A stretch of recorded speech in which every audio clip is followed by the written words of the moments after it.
The doctor looked perplexed.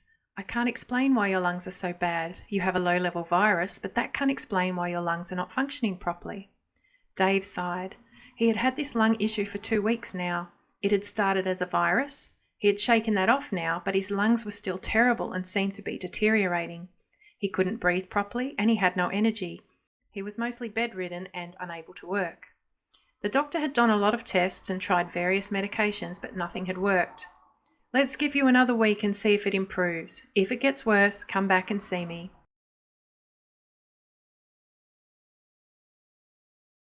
The lung cells had just voted to go into lockdown. It had all started 2 weeks ago when a new virus was discovered in a part of the lungs. A few of the older cells had become sick and they had heard that some had even died, and so a general panic had started. What are we going to do? How are we going to stop it? We are going to die! The fear was contagious and quickly spread around the lungs. Many cells were still trying to go about life as normal, as they didn't think this was a threat. There had been other viruses before and they had gotten through it, but most of the cells became frantic. The panic worsened as a few cells decided to disconnect from all the other cells. The cells in the lungs were usually all connected, their membranes bumping up against each other so they could share resources and eliminate waste. Their resources came from the Great Red River. No one really knew from where or how, but that is the way it had always been. And their waste went back to the same place, mysteriously disappeared and kept their environment healthy and clean. In that way, they had everything they needed. The cells had a purpose to fulfill too. The great breath filled them with many gases, and their job was to separate the oxygen from the other gases and send it down the Great Red River. They didn't know why, but they all knew that without fulfilling this purpose, they would have no energy. The cells had to be connected to be able to fulfill their purpose. They had to stay connected for sharing of resources, removal of waste, and most importantly, for being able to efficiently send oxygen down the Great Red River. So as some cells started separating, they were no longer able to share resources or perform their function as efficiently, but many cells were still getting on with their job of separating oxygen. But things changed when an older cell in their local region was infected with the virus and died. A huge panic spread through the lungs, and the only solution the fearful cells could come up with was to disconnect fully from each other, as it seemed this was how the virus was spread. So the decision was made to go into lockdown. It was not unanimous by any means, but was forced from the majority. The cells all withdrew and disconnected from each other. Disconnect and save lives, the calls came from the lungs. And the cells who did not want to disconnect had no choice. Although they had a trust that everything was going to be okay, they were now being policed by the other cells. If they tried to connect with another cell to give them resources, they were ostracized. Disconnect or die was the clarion call.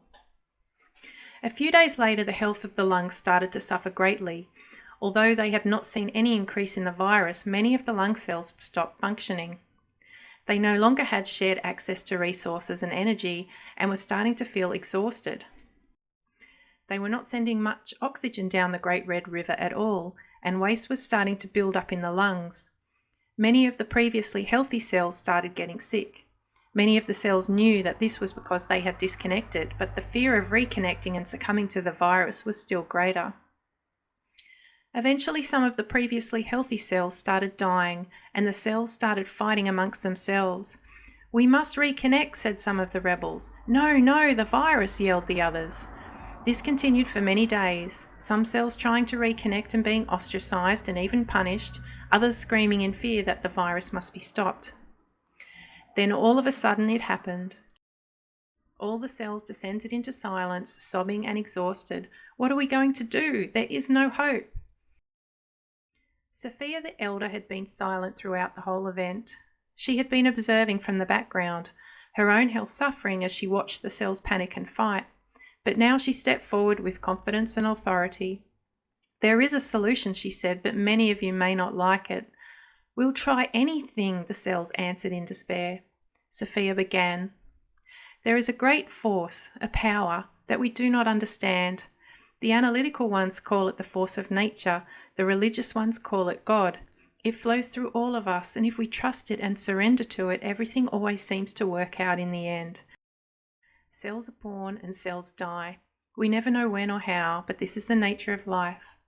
And if we surrender to this force and have faith in it, let life take its natural course, sometimes miracles happen. All our old stories contain the myth of miracles, where a natural event happened, like a virus or a flood, and something from beyond stepped in to heal us. The only way to open to this healing is to let go of the need to control the virus, to reconnect and let nature take its course, to not live in fear of dying, because ultimately all will die anyway, to live our lives fully, fulfilling our great purpose with courage, peace, and care for our community, to be okay with not knowing what is going to happen, but still having a deep trust that it will all be okay, just as it always has been before. The exhausted and sick cells had lost all hope, but now they saw a glimmer of hope. Maybe there was something in this. Deciding to disconnect to save cells had ironically killed many healthy cells. A murmur started around the lungs. The cells who had never wanted to disconnect in the first place became more vocal. What we are doing is not working. We need to reconnect. It is the only way we can get what we need to survive.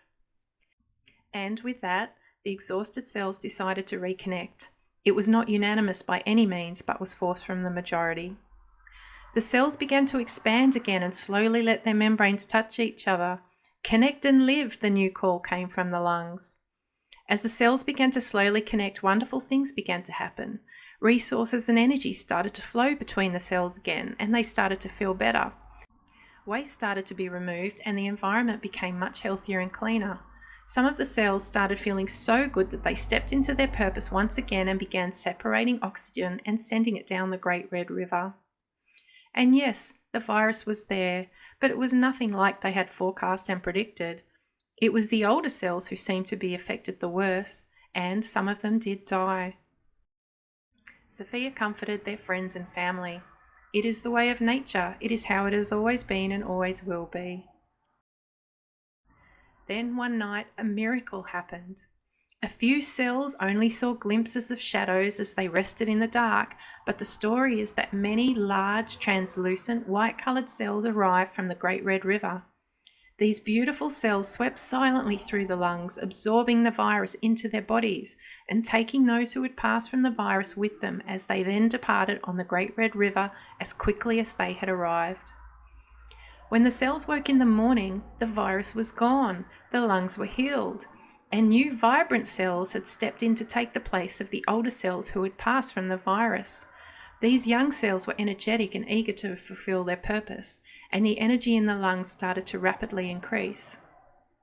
Sophia smiled, and watching the healthy, happy cells, she said softly to no one in particular, "It is only when we give up the idea that we can control anything in nature, when we stop living in fear and surrender to the amazing process of life, care for each other as best as we can, have a deep trust that everything will be okay, that there is a force beyond us that we don't understand, and connect to each other, that we can thrive." Dave entered the doctor's office with excitement. "Doc, you'll never guess what happened. A miracle happened. I don't know how or why, but my lungs totally healed. Not only that, but they seem to be working better than ever." Dave continued, "You know, deep down, I knew everything was going to be okay. I wasn't afraid. I spent a lot of time trying to stay calm and peaceful, even though I was afraid, and I think that really helped. As above, so below."